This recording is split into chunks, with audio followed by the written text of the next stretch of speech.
Graham Potter has taken charge of 7 West Ham games so far since the middle of January. And in that time, we've seen him try and test various different formations, techniques, styles of play, just to sort of get a gist and get a general idea of what's going to work with this squad and with this club, basically. And I've noticed something quite pertinent over the last few weeks, and it's the use and the utilisation of the back 3/5, whatever you want to call it, and how in some games he's used it, in some games he hasn't, and how he's weaved it in is really quite interesting. That's what we're going to go through in this video. So without further ado, let's get straight on into it then. So we started off at Villa away in the FA Cup. Who remembers that a few weeks ago? We were unlucky that night, I thought, not to come away progressing through to the next round. And he included Ollie Scholes straight away into it, and he switched the formation up and tried something a little bit different. He's then experimented throughout the way with a back four, and he seems to be, directed his way and sort of always ended up back at this back five, which we saw in that magnificent win at the Emirates on Saturday. And it was worked masterfully to perfection by Graham Potter. We did a complete job on Arsenal, and that's what I'm going to sort of go through tactically in this video as we head forward to Leicester, which on paper may be a game where he'll be looking to go back to that back four. Now, look, we've played a back four in a couple of games, I believe, correct me if I'm wrong, those home games against Crystal Palace and against Brentford, we went back to a back four. Maybe, potentially, because Graham Potter deemed the opponent, and no disrespect to them, one of the calibre and quality of the likes of Chelsea, Villa and Arsenal. Now, in those games, we've become heavily exposed at the back. Konstantinos Mavropanos, especially in that Palace game, was heavily exposed. And a straight ball in that Brentford game through our back line tore us to pieces. Through ball, Mbeumo through 1-0 inside 4 minutes in that game. So I believe now Potter has identified that a back four with the defenders that we currently have simply isn't a compatible formation for success.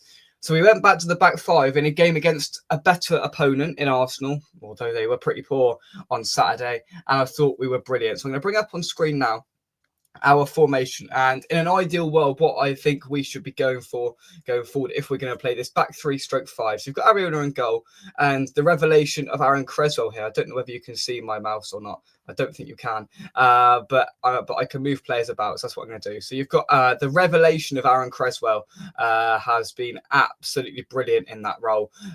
He's been sensational since he's come back into the side, and it's really shown. His West Ham career was dwindling. I was a person that was heavily critical of the club for extending his contract by a year. I was of the firm belief that we need to look forward, not back. But Aaron Creswell's proved me wrong, and I'll happily eat humble pie on that sense, on that issue, because he's not looked out of place at all. His lack of pace hasn't been exposed. He's brought a cool and calm head to the back line that was portrayed massively against Arsenal.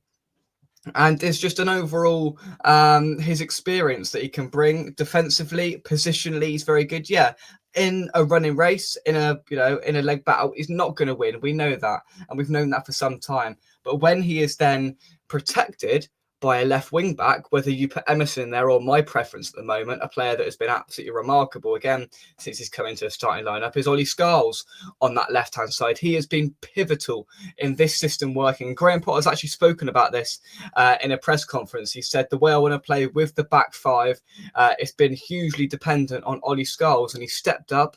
I've put trust in him. He's put trust in me, and it's been nothing but brilliant. And I echo Graham Potter's words there, absolutely, because he has been absolutely sensational since coming in. And I talk about the experience of Aaron Creswell, but you can also talk about the experience of Ollie Scholes, because he's got none of it, but he's playing and acting as if a player that has played 300 plus games in the Premier League. And his sort of maturity on and off the ball is amazing, and he is certainly Ollie Scholes one for the future. And if we can keep hold of him and he can maintain the level that he's currently at, we have our left back stroke left wing back for a good few years to come. Wan-Bissaka, another player that's been brilliant since coming into the club. His preferred position is probably playing a little bit further up. We were told that he's more of a defender than an attacker. I beg to differ. I think he flourishes in those offensive attacking areas. So him playing a little bit further up, not being restrained to that right back role, having that right wing back role with the cover of whoever plays at right centre back, whether it's Todibo, Kilman or Mavropanos, to have him able to run and down that flank and cause havoc and assist a goal like he did on Saturday for Jarrod Bowen. Loads of occasions he gets the ball and he runs down that flank, Aaron Wan-Bissaka, cuts back in, puts the ball into the box. He's very direct in his play, and him, a right wing back, is a real asset. So having Cresswell as the left centre back means we still only need 2 out and out centre halves. Kilman and Todibo is the 2 I've picked as my preference. I don't think Mavropanos is as good as those 2. And I think actually Todibo complements Kilman and vice versa in that sense, whereas I don't see that with Mavropanos there. So for me, those are our starting 2 centre-halves in whatever order you want. And I think they're both better than Mavropanos and both should be in the side over Mavropanos. In midfield, I've gone for the 2. I've gone for these 2, Alvarez and Souček. Now, I mean, you could incorporate Paqueta in here. Of course, he was out of the game on Saturday due to injury, and he's going to be out for about a month. So I haven't included Paqueta in this lineup. But if you're going to put him anywhere, it's going to have to be in that sort of Souček role, really, isn't it? Or Bowen goes up front, and then you have him on the right. That's the only other option to incorporate Paqueta in. But Alvarez, I thought, was really good against Arsenal on Saturday. Back to his best, defending the back line really well and going back and being that, defensive midfielder that we know he can be, and getting those well-timed tackles, not making stupid errors and stupid mistakes and a rush of blood to the head and making a silly tackle. Other than that, he's a real asset for West Ham in that midfield, and hopefully he can maintain that and get back to his best like he was throughout the entirety of last season. Thomas Souček's goals are invaluable. He hasn't scored one for a while, but he is a player that's probably one of the first on the team sheet for Graham Potter. But unfortunately, that's the role where Paqueta would go into if it was me. So there's a contemplation there for Graham Potter in terms of getting Paqueta back in there as and when he is fit. But as things stand, Souček goes into that role.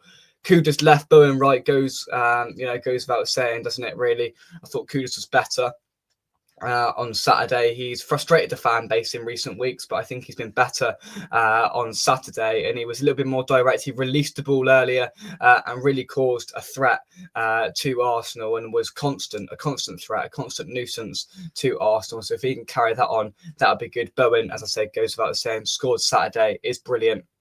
Nothing needs to be said. And then I believe soon enough, Graham Potter will begin to include Evan Ferguson from the start as our number 9, as our striker. So that's why I popped him up there in this formation. Hopefully he can score goals and get back to what he was like at Brighton. Obviously, Graham Potter has faith in him. He worked with him in the past at Brighton. And hopefully with the short time that he's with us, of course, he might be with us next season if we sign him. But if he can make a good impact, that would be amazing. Score some goals, do what he's paid for in that sense. And I believe soon enough, he will be put in from the start by the manager. So really what I'm trying to get at in this video is that when we go to Leicester, or when Leicester come to us, on Thursday, I'm really intrigued to see what Graham Potter does in terms of formation, whether he sees, and all due respect to Leicester, a lesser opponent, not quite of the calibre and quality of a big 6 club or Aston Villa, for example. I'm just listing teams that we've played so far where this system has been installed.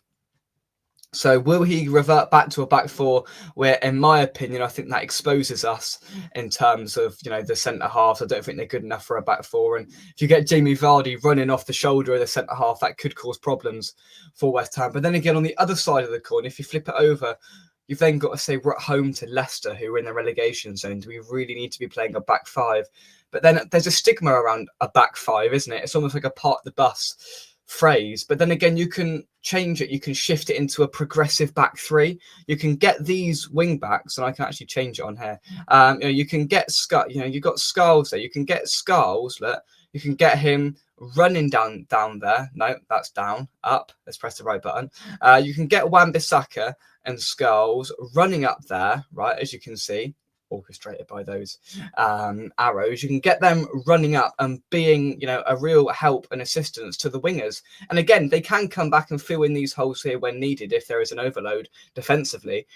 but it's progressive because it's getting these players who are, and bearing in mind they are attack-minded players, Scholes and Wan-Bissaka, they love getting down that side and putting the ball in the box and trying to create chances. So they're perfectly suited. Whereas if you put Soufal right wing back, he's more of a traditional right back, defensive first.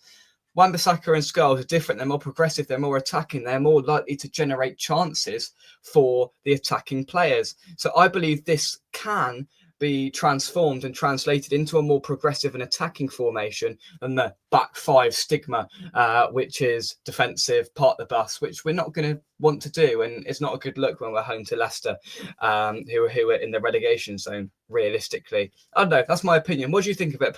Put yours in the comments section down below. I think this is going to be a real asset to Graham Potter moving forward in his West Ham career. It's been identified early. It works well. It's best for all parties, really, isn't it? Creswell gets back into the lineup and looks at home. Scholes in a preferred position. Wan-Bissaka in a preferred position. It leaves a little bit more cover for Alvarez in terms of three centre-halves there. It stabilises us defensively, and it allows the wing-backs as well to get forward and assist the likes of Bowen, Kudus and Ferguson and Paqueta and whoever else is up there.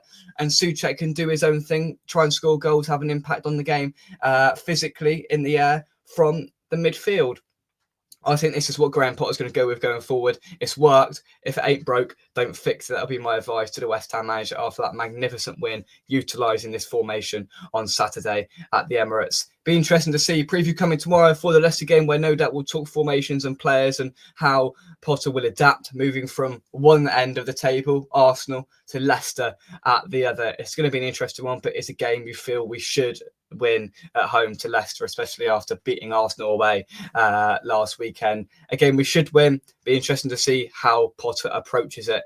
More videos coming in the days coming up. I'm going to try and get a little bit more consistent with these and talk about, because there's plenty of talking points and things coming off the back of the last few games. An intriguing time of transition and a time of hopefully some prosperity and success for West Ham. And it starts with something like this formation for me. Thank you for watching. Put your thoughts in the comment section down below. Come on, you irons, and I'll see you soon right here on West Ham Unofficial. Thank you very much, and goodbye.